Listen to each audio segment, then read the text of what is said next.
Today I am going to take the second chapter, that is World in the 20th Century. The map of African continent is given in the first page. Find out the speciality of the boundaries of African countries. You will see that most of the border lines are straight. Why do the African countries share border lines, straight border lines? എന്തുകൊണ്ടാണ് ഈ African രാജ്യങ്ങളുടെ അതിരുകൾ നേർരേഖയിലായത്? The reason is said to be that the European nations came in Africa in search of natural resources. They partitioned or divided this African continent on the basis of some agreements. ചില കരാറുകളുടെ അടിസ്ഥാനത്തിൽ ആഫ്രിക്കയെ വീതം ചെയ്തെടുക്കുകയായിരുന്നു. They divided African nations by just drawing straight lines on the map. ഭൂപടത്തിൽ അതിർത്തികൾ വരച്ചാണ് അവർ ആഫ്രിക്കയെ വീതം വെച്ചെടുത്തത്. Now I hope you have got an idea about the African partition.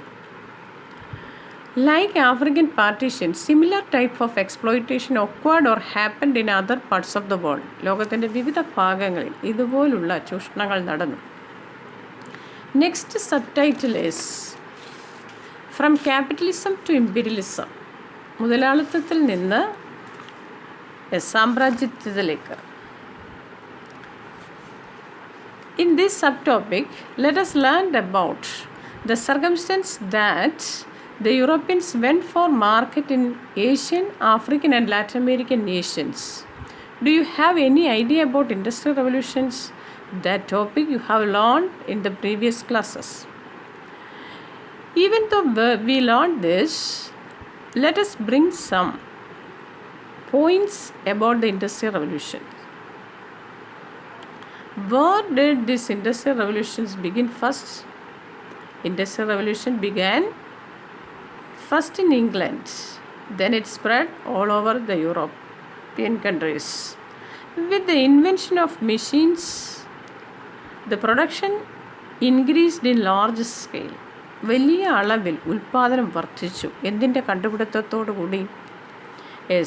യന്ത്രങ്ങളുടെ കണ്ടുപിടുത്തത്തോടു കൂടി. Actually, it was a period of major industrialization and innovations that took place during the later half of the 18th century. യഥാർത്ഥത്തിൽ ഈ കാലയളവ്, industrial റവല്യൂഷൻ്റെ കാലയളവ് എന്ന് പറയുന്നത് ഒരു വ്യവസായവൽക്കരണം, വലിയൊരു വ്യവസായവൽക്കരണത്തിൻ്റെയും കണ്ടുപിടുത്തങ്ങളുടെയും കാലഘട്ടമായിരുന്നു. Production and distributions were in the hands of a minority. ഇപ്പോൾ ഈ വ്യവസായ വിപ്ലവം കൊണ്ട്, due to industrial revolution, what happened? Production and distributions were in the hands of a minority people. They were known as capitalist class. അവരെ അറിയപ്പെടുന്നത് മുതലാളി വർഗം എന്നാണ് അറിയപ്പെടുന്നത്. Here is one question to learn, that is, what is capitalism? എന്താണ് capitalism എന്ന് പറയുന്നത്? അത് നമുക്കൊന്ന് നോക്കിക്കളയാം. എന്താണ് ക്യാപിറ്റലിസം എന്ന് പറയുന്നത്? The economic system in which production and distributions are controlled by the capitalists with the aim to increase profit is known as capitalism. ഇത് ഒരു സാമ്പത്തിക വ്യവസ്ഥയാണ്. അതിൽ ഉൽപ്പാദനവും വിതരണവും കൺട്രോൾ ചെയ്യുന്നത് വ്യവസായികളാണ്. അപ്പോൾ ഈ എന്തുദ്ദേശത്തോടു കൂടിയാണ്? അവരുടെ എയിം എന്ന് പറയുന്നത് ലാഭമുണ്ടാക്കുക എന്നുള്ളതാണ്. ഇങ്ങനെയുള്ള വ്യവസ്ഥിതിയെ ക്യാപിറ്റലിസം എന്നാണ് അറിയപ്പെടുന്നത്. Example, America, USA is an example of A capitalist country. ഒരു ക്യാപിറ്റലിസ്റ്റ് കൺട്രിയുടെ എക്സാമ്പിളാണ് America. The advent of large-scale industries increased capital investment. ഇപ്പോൾ വൻകിട വ്യവസായങ്ങളുടെ വരവോടുകൂടി ഈ മൂലധന നിക്ഷേപം വർദ്ധിച്ചു. Many nations produced more than they needed and more than they could accommodate in their domestic markets. അപ്പോൾ വൻകിട വ്യവസായങ്ങളുടെ വരവ് മൂലധന നിക്ഷേപത്തിൻ്റെ വ്യാപ്തി വർദ്ധിച്ചപ്പോൾ ആഭ്യന്തര ആവശ്യത്തിന് വേണ്ടതിനേക്കാൾ കൂടുതൽ ഉൽപ്പന്നങ്ങൾ ഓരോ രാജ്യങ്ങളും ഉൽപ്പാദിപ്പിക്കാൻ തുടങ്ങി. അവ വിറ്റഴിക്കുന്നതിന് ആഭ്യന്തര കമ്പോളം മാത്രം മതിയാകുമായിരുന്നില്ല. ഇത് യൂറോപ്യൻ വ്യവസായ രാജ്യങ്ങൾ തമ്മിലുള്ള മത്സരത്തിന് കാരണമാകുന്നു. Many nations produced more than they needed and more than they could accommodate in their domestic markets. This overproduction, ഈ അമിത ഉൽപ്പാദനം, forced them to search for markets, വിപണി കണ്ടെത്തുന്നതിന് വേണ്ടി അവരെ നിർബന്ധിതരാക്കി. The search for markets by the industrialized countries in Europe led to competition among them. അപ്പോൾ യൂറോപ്യന്മാരുടെ ഇടയിൽ എന്തുണ്ടായി? മത്സരബുദ്ധി ഉണ്ടാകുകയാണ്. The Europeans had already established trade relations with the Asian, African and Latin American nations. ഈ Latin American നേഷൻസുമായിട്ടും ആഫ്രിക്കൻ നേഷൻസുമായിട്ടും ഏഷ്യൻ നേഷൻസുമായിട്ടും ഇവർക്ക് നേരത്തെ തന്നെ വ്യാപാര ബന്ധമുണ്ടായിരുന്നു. Using political power and military forces, അവരുടെ രാഷ്ട്രീയ അധികാരവും അതുപോലെ തന്നെ സൈനിക ശക്തിയും. The European countries economically exploited these nations. European രാജ്യങ്ങൾ സാമ്പത്തികമായി ഈ രാജ്യങ്ങളെ ചൂഷണം ചെയ്തു. ലേറ്റർ പിന്നീട് എന്ത് സംഭവിച്ചു? They became the colonies of European countries. ഇത് യൂറോപ്യൻ രാജ്യങ്ങളുടെ കോളനികളായി മാറി. This process is known as colonization. Trade unions were formed to protest against capital exploitations. അപ്പോൾ ഈ ക്യാപിറ്റലിസ്റ്റ് എക്സ്പ്ലോയിറ്റേഷൻ, മുതലാളിത്ത ചൂഷണത്തിന് അതിനെ ഒന്ന് എതിരായിട്ട് തൊഴിലാളി സംഘടനകൾ യൂറോപ്പിലുണ്ടാകുകയാണ്. Constant agitations of trade unions and the resultant increase in their wages diminish the profit of the capitalist. വ്യവസായികളുടെ ലാഭം കുറയ്ക്കുന്നതിന് ഇടയാക്കി തീർത്തു. അപ്പോൾ ഇവരെ നിരന്തരമായ സമരങ്ങൾ ഈ ട്രേഡ് യൂണിയൻസ് ചെയ്തപ്പോൾ അതിൻ്റെ ഫലമായിട്ട് അവരുടെ വേജസ് കൂട്ടുകയും അതിൻ്റെ ഫലമായിട്ട് ഈ വ്യവസായികളുടെ ലാഭം കുറയുകയും ചെയ്തു. European countries had considered the colonies as the source of raw materials and the markets for their industrial products. അവരുടെ വ്യവസായിക ഉൽപ്പന്നങ്ങൾ വിറ്റഴിക്കാനുള്ള മാർക്കറ്റായിട്ടും അതുപോലെ തന്നെ റോ മെറ്റീരിയൽസ് കളക്ട് ചെയ്യുന്ന ഒരു കോളനി, ഒരു സെൻറ്ററായിട്ടും ഈ കോളനികളെ ഇവർ കരുതി. Later on, colonial masters started to invest capital in the colonies. അപ്പോൾ യൂറോപ്യൻ രാജ്യങ്ങൾ അവരുടെ ക്യാപിറ്റൽ കോളനീസിൽ മുടക്കാൻ തുടങ്ങി. Let us find out the factors that induced them, that forced them to do so. അങ്ങനെ ചെയ്യാൻ അവരെ നിർബന്ധിച്ച ഘടകങ്ങൾ എന്തൊക്കെയായിരുന്നു? അപ്പോൾ ഇവിടെ here is one question, that is, what are the factors that induced the European countries to invest capital in the colonies? First one is cheap labor. തൊഴിലാളികളുടെ കുറഞ്ഞ കൂലി. അവൈലബിലിറ്റി ഓഫ് റോ മെറ്റീരിയൽസ്, അസംസ്കൃത വസ്തുക്കളുടെ ലഭ്യത. Low cost involved in manufacturing and selling goods in colonies. കോളനികളിൽ ഉൽപ്പാദിപ്പിച്ച് കോളനികളിൽ തന്നെ വിതരണം ചെയ്യുമ്പോഴുള്ള കുറഞ്ഞ കൂലി. The distinctive phase of flow of finance capital to colonies is known as imperialism. Imposing a nation's political, economic and cultural dominance on another nation is a fundamental feature of imperialism. ഇവിടെ നിങ്ങൾ പഠിക്കേണ്ട ഒരു question ഉണ്ട്. Here is one question to learn, that is, what is the fundamental feature of imperialism? ഒരു രാജ്യം മറ്റൊരു രാജ്യത്തിൻ്റെ മേൽ സ്ഥാപിക്കുന്ന രാഷ്ട്രീയ, സാമ്പത്തിക, സാംസ്കാരിക ആധിപത്യം, അതാണ് ഈ സാമ്രാജ്യത്വത്തിൻ്റെ അല്ലെങ്കിൽ ഇമ്പീരിയലിസത്തിൻ്റെ fundamental feature. Colonialists imposed their dominance using legal system, administrative measures, military force, etc. ഭരണ സംവിധാനം, സൈനിക ശക്തി, നിയമവ്യവസ്ഥ തുടങ്ങിയ ഘടകങ്ങൾ ഉപയോഗപ്പെടുത്തിയാണ് കോളനികളിൽ സാമ്രാജ്യത്വ ശക്തികൾ അവരുടെ ചൂഷണ നയങ്ങൾ നടപ്പിലാക്കിയത്. Here is another questions comes. ഇവിടെ വേറൊരു ക്വസ്റ്റ്യൻ വരുന്നു. How did imperialism affect the colonies? സാമ്രാജ്യത്വം കോളനി രാജ്യങ്ങളെ എങ്ങനെയെല്ലാമാണ് ബാധിച്ചത്? Traditional economic system of the colonies was destroyed. കോളനികളുടെ പരമ്പരാഗത സമ്പദ് വ്യവസ്ഥ തകർന്നു. Administrative and judicial system were replaced. ഭരണരീതിയും നിയമവ്യവസ്ഥയും മാറ്റിമറിക്കപ്പെട്ടു. People in colonies were forced to cultivate cash crops in lieu of traditional food crops. പരമ്പരാഗത ഭക്ഷ്യവിളകൾക്ക് പകരം നാണ്യവിളകൾ കൃഷി ചെയ്യാൻ നിർബന്ധിതരായി. Poverty and unemployment increased. ദാരിദ്ര്യവും തൊഴിലില്ലായ്മയും വർദ്ധിച്ചു. Natural resources were widely exploited. പ്രകൃതി വിഭവങ്ങൾ വ്യാപകമായി കൊള്ളയടിക്കപ്പെട്ടു. Indigenous art, literature, language, culture and education system were destroyed. തദ്ദേശീയ കല, സാഹിത്യം, ഭാഷ, സംസ്കാരം, വിദ്യാഭ്യാസം എന്നിവ തകർക്കപ്പെട്ടു. Competition and conflicts among imperialist nations for colonies and markets led to the outbreak of wars. കോളനികൾക്കും കമ്പോളങ്ങൾക്കും വേണ്ടിയുള്ള പരസ്പര മത്സരങ്ങളും സംഘർഷങ്ങളും സാമ്രാജ്യത്വ ശക്തികൾ തമ്മിലുള്ള യുദ്ധങ്ങൾക്ക് കാരണമായി മാറി. The next is First World War. അടുത്തത് നമ്മൾ ഫസ്റ്റ് വേൾഡ് വാറിനെ കുറിച്ചാണ് പഠിക്കാൻ പോകുന്നത്.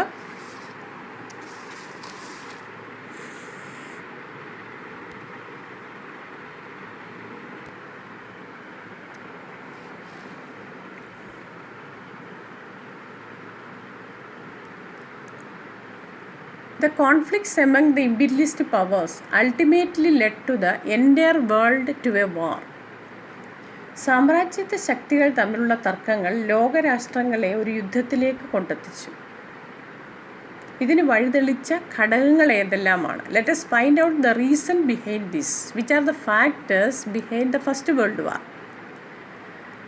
First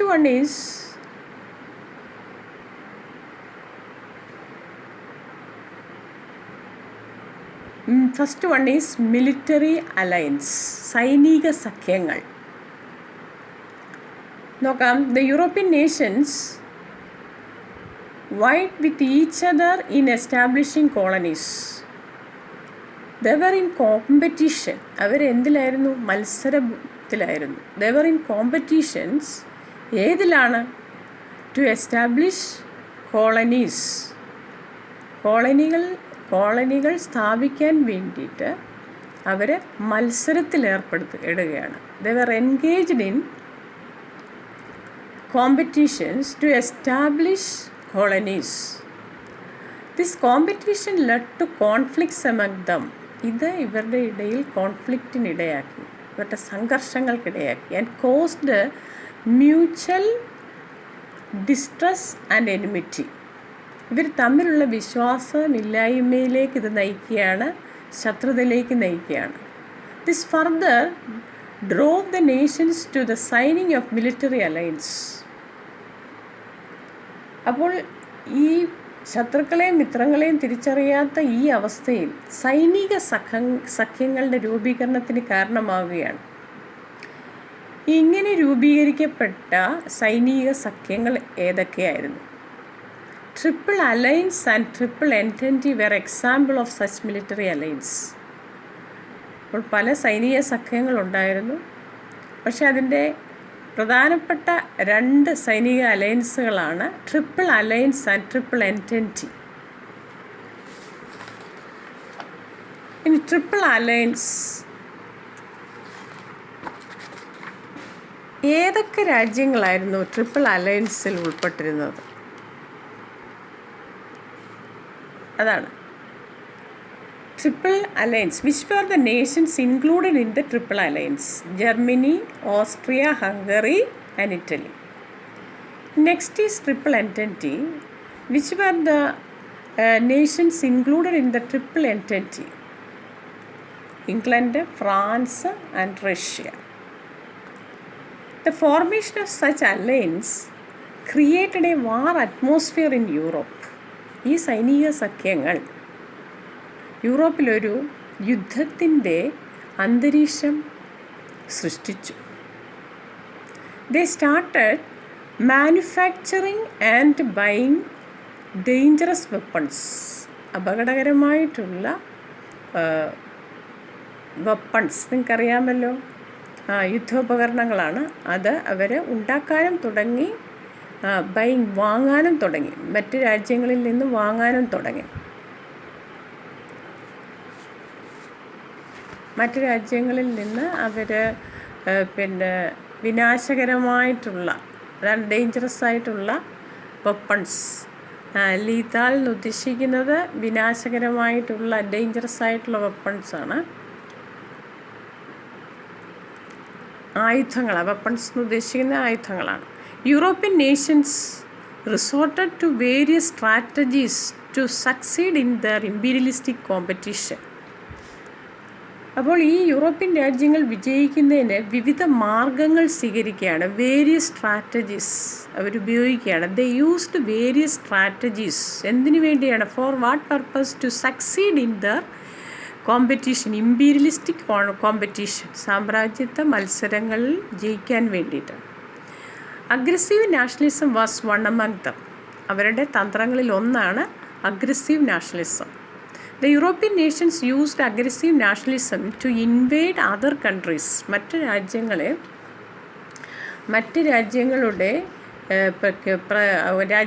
കീഴടക്കാൻ വേണ്ടിയിട്ട് അവർ ഉപയോഗിച്ച ഒരു തന്ത്രമായിരുന്നു ഈ തീവ്ര ദേശീയത അല്ലെങ്കിൽ aggressive nationalism. Aggressive nationalist considered their own nations as the supreme and justified whatever be the actions of their nations. സ്വന്തം രാജ്യം മറ്റുള്ളവയേക്കാൾ ശ്രേഷ്ഠമാണെന്ന് കരുതുകയും സ്വന്തം രാജ്യം ചെയ്യുന്നതെല്ലാം അവർ ന്യായീകരിക്കുകയും ചെയ്യുന്നു. ഇത് ഈ അഗ്രസീവ് നാഷണലിസത്തിൻ്റെ പ്രത്യേകതയാണ്. അപ്പോൾ some examples of aggressive nationalism were pan-Slav movement, pan-German movement and revenge movement. അപ്പോൾ ഈ തീവ്ര ദേശീയതയുടെ എക്സാമ്പിൾ എന്തൊക്കെയായിരുന്നു, ഏതൊക്കെ പ്രസ്ഥാനമാണ് ഇതിൽ നിന്നുണ്ടായെന്നുള്ളതാണ് കേട്ടോ. അതൊന്ന് നോക്കാം. These movements were an offshoot of aggressive nationalism. അപ്പോൾ ഈ തീവ്ര ദേശീയതയിൽ അധിഷ്ഠിതമായി രൂപം കൊണ്ട പ്രസ്ഥാനങ്ങളാണ് ഏതൊക്കെ? Pan Slav movement, pan German movement and revenge movement. ഇനി പാൻ സ്ലാവ് മൂവ്മെൻറ്റ് നമുക്കൊന്ന് നോക്കാം. Let us examine what is Pan-Slav movement. Pan-Slav movement was formed under the leadership of Russia. Russia's plan was to unite the Slavic people of Serbia, Bulgaria, Greece in Eastern Europe. യൂറോപ്പിൻ്റെ Eastern Europe എന്ന് ഉദ്ദേശിക്കുന്നത് കിഴക്കൻ യൂറോപ്പാണ്. അവിടെയുള്ള Serbia, Bulgaria, Greece തുടങ്ങിയ രാജ്യങ്ങളിലെ Slav വംശജർ, Russian വംശജരാണ് ഈ Slav വംശജർ എന്ന് പറയുന്നത്. ആ സ്ലാവ് വംശജരെ തങ്ങളുടെ നേതൃത്വത്തിൽ ഏകീകരിക്കാൻ റഷ്യ ആഗ്രഹിക്കുകയാണ്. ഇതിനായിട്ട് ഈ മേഖലയിൽ റഷ്യൻ സഹായത്തോടെ രൂപീകരിച്ച പ്രസ്ഥാനമാണ് ഏത്? പാൻ സ്ലാവ് മൂവ്മെൻറ്റ് എന്ന് പറയും. Next is pan German movement. Germany planned to unite the Teutonic people in central Europe and Balkan provinces. Balkan Balkan പ്രവിശ്യകളിലും മധ്യ യൂറോപ്പിലുമുള്ള ട്യൂട്ടോണിക് പീപ്പിൾ, ഈ ജർമ്മൻ വംശജരാണ് ട്യൂട്ടോണിക് പീപ്പിൾ എന്ന് പറയുന്നത്, അവരെ ഏകീകരിക്കാൻ വേണ്ടിയിട്ടുണ്ടായ പ്രസ്ഥാനമാണ് pan German movement. This movement came in to being under the leadership of Germany. ജർമ്മനിയുടെ ആ നേതൃത്വത്തിലാണ് ഈ പാൻ ജർമ്മൻ മൂവ്മെൻറ്റ് ഉണ്ടായത്. Third one is revenge movement. In 1871, Germany occupied Alsace-Lorraine. The territories that were under the control of France, ഫ്രാൻസിൻ്റെ കൺട്രോളിലായിരുന്ന Alsace Lorraine Germany കീഴടക്കുക. Occupied എന്ന് ഉദ്ദേശിക്കുന്നത് ജർമ്മനി പിടിച്ചെടുക്കുകയാണ്. ടു റീഗെയിൻ ദീസ് ടെറിട്ടറീസ്, അത് തിരിച്ചു പിടിക്കാൻ വേണ്ടി revenge movement was formed under the leadership of France. ഫ്രാൻസിൻ്റെ നേതൃത്വത്തിൽ റിവെഞ്ച് മൂവ്മെൻറ്റ് ഉണ്ടാകുകയാണ്.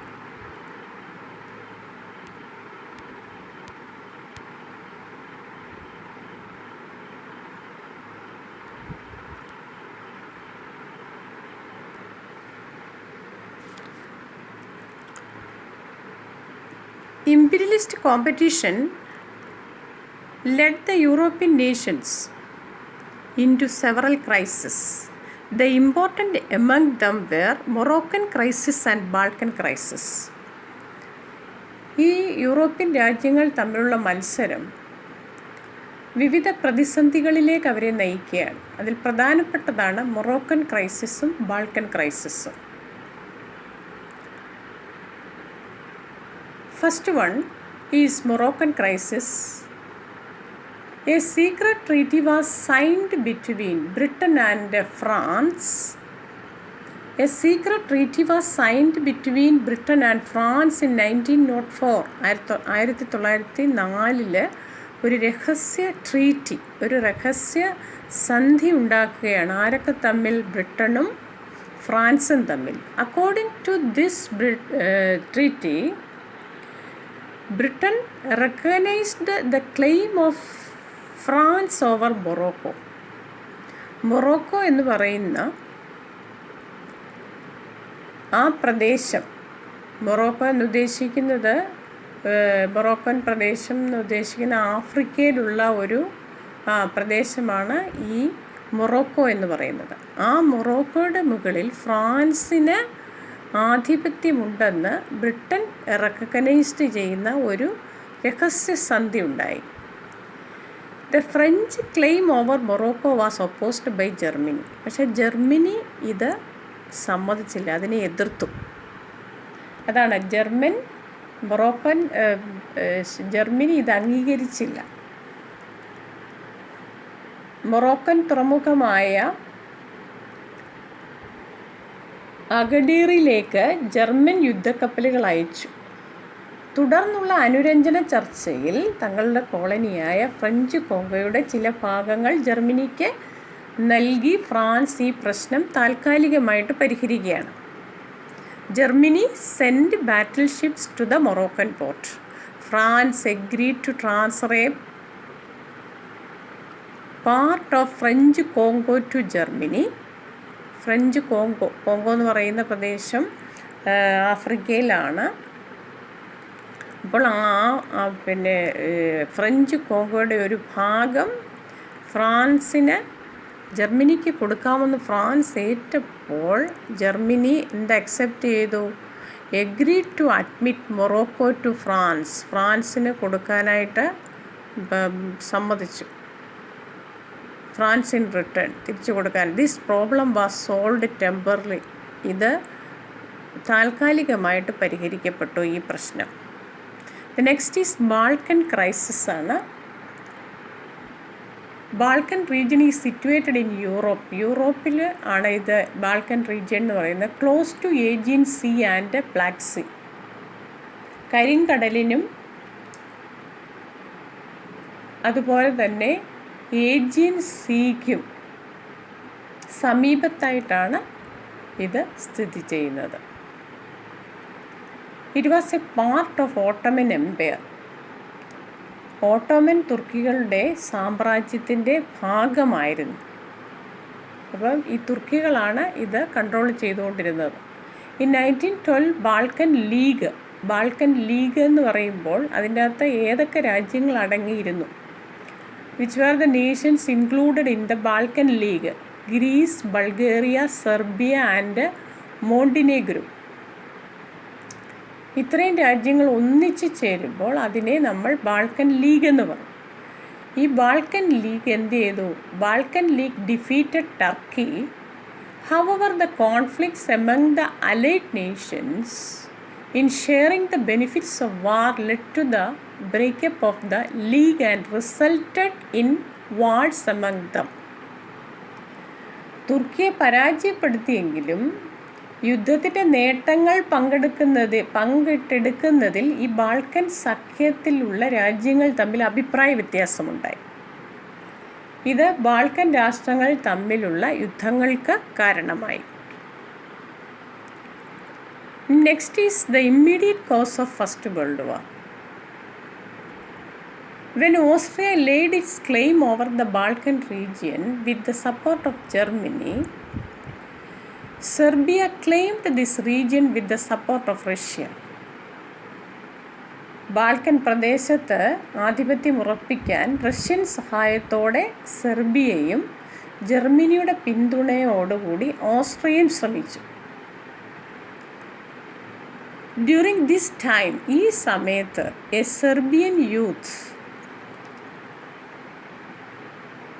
സെർബിയൻ യൂത്തിൻ്റെ പേര് ഗാവ്ലോ Prinsep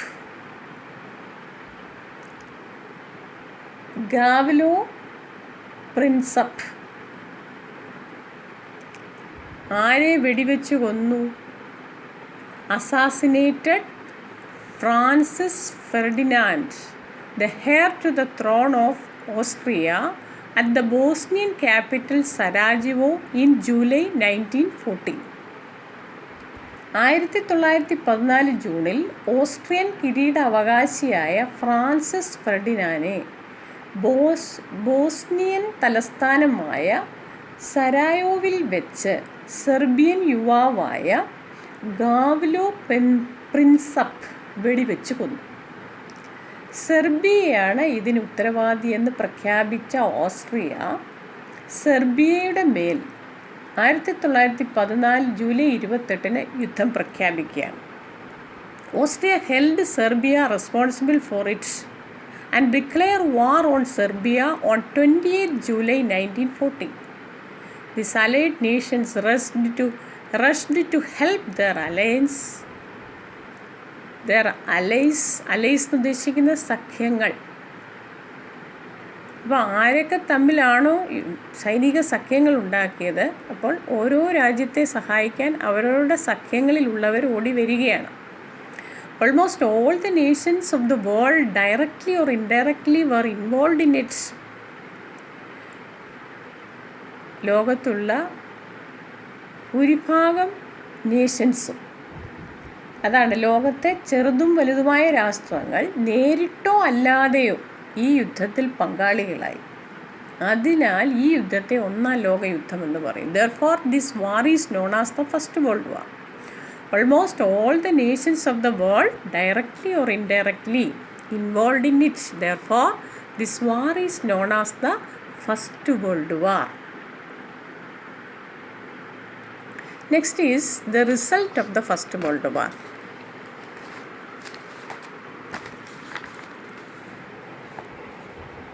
Let us read one by one. Over 10 millions of people lost their lives or were injured in the war. അപ്പോൾ നിങ്ങൾക്ക് ദശലക്ഷക്കണക്കിന് ജനങ്ങൾക്ക്, അതായത് ജീവഹാനി സംഭവിക്കുകയാണ്. ഓവർ 10 മില്യൺസ് പീപ്പിൾ എന്ന് പറഞ്ഞിരിക്കുന്നത്. അപ്പോൾ 10 മില്യൺ ജനങ്ങൾ, അതിന് മുകളിൽ, അതായത് ദശലക്ഷക്കണക്കിന് ജനങ്ങൾക്ക് എന്ത് സംഭവിക്കുന്നു? അവരുടെ ജീവഹാനി സംഭവിക്കുകയും പരിക്കേൽക്കുകയും ചെയ്യുന്നു. Second result is agricultural industry and communication system destroyed. കൃഷി, വ്യവസായം, വാർത്താവിനിമയം തുടങ്ങിയ മേഖലകൾ തകർന്നു. Third one, poverty, unemployment and inflation increased. യൂറോപ്പിൽ ദാരിദ്ര്യം, തൊഴിലില്ലായ്മ, നാണയപ്പെരുപ്പം എന്നിവ വർദ്ധിക്കുന്നു. യൂറോപ്പിൻ്റെ സാമ്പത്തിക മേധാവിത്വം ദുർബലമാകുന്നു. Economic dominance of Europe diminished. Liberation movements in Asia and Africa strengthened. ഏഷ്യയിലെയും ആഫ്രിക്കയിലെയും സ്വാതന്ത്ര്യ സമരങ്ങൾ ശക്തിപ്പെട്ടു. In a bid to bring about peace in the world, the League of Nations was formed. ലോകസമാധാനം സംരക്ഷിക്കുന്നതിനായി സർവരാഷ്ട്ര സഖ്യം എന്ന സംഘടന രൂപം കൊണ്ടു. So far we have discussed